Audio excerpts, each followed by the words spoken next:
Vamos imaginar o cenário, finalzinho de 2008. Uma pequena startup aeroespacial acabou de sofrer, literalmente, sua terceira falha seguida de lançamento. O foguete Falcon 1 não conseguiu chegar à órbita de novo e a empresa está, sem brincadeira, a poucos dias da falência total, com dinheiro praticamente no fim. É exatamente nesse clima de tensão absurda que a gente começa a nossa análise de hoje. Vamos entender como uma empresa que estava à beira do colapso virou simplesmente a maior lançadora de foguetes do mundo, passando por 7 marcos históricos. A grande pergunta que fica é: como as regras tão rígidas do setor aeroespacial foram desafiadas de um jeito tão drástico? Para entender tudo isso, a gente vai dissecar essa cronologia com foco estritamente em provas de conceito, inovações de engenharia e dados reais de operação. E o ponto de virada, o momento exato em que o jogo virou, aconteceu no famoso voo de número 4. Chegamos então ao nosso primeiro marco. 2008, a salvação, o quarto voo e a linha de vida jogada pela NASA. Sobreviver aqui dependia de uma única coisa: conseguir alcançar a órbita com sucesso. É super interessante notar como essas datas estão coladas umas nas outras. Em 28 de setembro de 2008, o quarto voo do Falcon 1 finalmente chega à órbita. E é impressionante porque ele se torna o primeiro foguete privado de combustível líquido a conseguir fazer isso.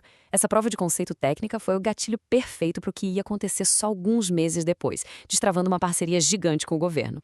1 bilhão e 600 milhões de dólares. Em dezembro de 2008, a NASA fechou o contrato de serviços de reabastecimento comercial para entregar cargas lá na Estação Espacial Internacional. E foi exatamente esse valor absurdo que salvou a empresa da falência e, de quebra, financiou toda a pesquisa para a próxima geração de foguetes. Foi a salvação financeira, sem dúvida nenhuma. O que nos leva ao segundo marco, 2010 a 2012, a fundação. Ganhando escala com o Falcon 9 e a cápsula Dragon. Com o dinheiro em caixa, os recursos mudaram de foco rapidinho para desenvolver foguetes orbitais e veículos muito maiores. O salto de engenharia aqui foi simplesmente colossal. A gente saiu de um foguete pequeno com um motor só, direto para o Falcon 9. Ele veio equipado com 9 motores Merlin no primeiro estágio e pesando mais de 333 toneladas. Esse novo design multiplicou de um jeito absurdo a capacidade de carga, conseguindo levar até 13 toneladas para a órbita baixa da Terra, um verdadeiro gigante comparado ao antecessor. A prova de fogo de toda essa capacidade veio logo em maio de 2012. A missão chamada C2+, fez história quando a cápsula Dragon atracou na Estação Espacial Internacional. Detalhe, antes disso, fazer um encontro desses em órbita era algo exclusivo de governos nacionais. Mostrar que o setor privado podia fazer isso com segurança mudou a economia aeroespacial para sempre. Foi um divisor de águas. E assim entramos no terceiro marco, 2015 a 2016, o pouso impossível, a era da recuperação propulsiva. É aqui que entra a ideia de reutilizar foguetes, um conceito que a indústria tradicional dizia ser completamente inviável há décadas.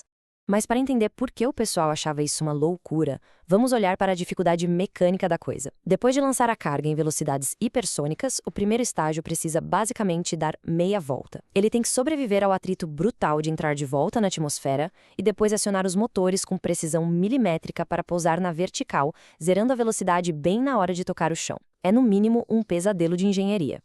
E eles conseguiram dominar essa manobra em 2 etapas de cair o queixo. Em dezembro de 2015, o primeiro pouso orbital dá certo, no chão firme em Cape Canaveral, já deixou a comunidade científica em choque. Mas foi em abril de 2016 que a coisa ficou realmente impressionante. O pouso autônomo no meio do oceano, naquele navio drone famoso, o Of Course I Still Love You. A partir dali, a base técnica para reutilizar foguetes era uma realidade. Marco número 4, 2020. O voo tripulado, o retorno dos humanos à órbita. Com os pousos já virando rotina, a gente avança no tempo para o teste máximo de engenharia, levar vidas humanas em segurança para o vácuo do espaço. No dia 30 de maio de 2020, a missão Demo 2 quebrou várias barreiras históricas de uma vez só. Levando os astronautas Bob Behnken e Doug Hurley, esse lançamento acabou com um hiato doloroso de 9 anos sem voos tripulados americanos desde o fim do programa do ônibus espacial. E mais do que isso, foi a primeira vez na história da humanidade que uma empresa comercial colocou humanos em órbita. Marco número 5. A escala hoje. Uma cadência de lançamentos sem precedentes. Com o sucesso do voo tripulado, o jogo mudou da fase de experimentação direto para a industrialização em massa, agora em 2026. E para a gente entender o impacto de toda essa escala na economia, basta pensar em um número: 34. Isso mesmo, 34 vezes. Essa é a quantidade de missões que um único propulsor, o famoso B-1067, já fez, indo para o espaço e voltando inteiro. E o custo de recondicionar o foguete para voar de novo? Caiu de absurdos $13 milhões no começo para cerca de 1 milhão por voo hoje. Isso mudou fundamentalmente a matemática do transporte espacial.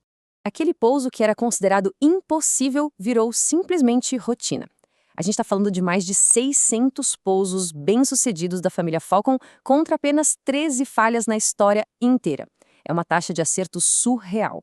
Só no ano de 2024 rolaram 134 voos, o que representa mais da metade de todos os lançamentos orbitais do planeta inteiro. Isso é mais voo do que Rússia, China e Europa fizeram juntos. O que abre espaço para o nosso sexto marco, a próxima fronteira, a arquitetura Starship. Com o domínio da órbita baixa da Terra totalmente garantido, o foco agora é um salto tecnológico gigantesco. Continuar evoluindo exige uma mudança radical na engenharia. O Falcon 9 é incrível e super eficiente, mas é só parcialmente reutilizável. Já o sistema Starship promete a reutilização total.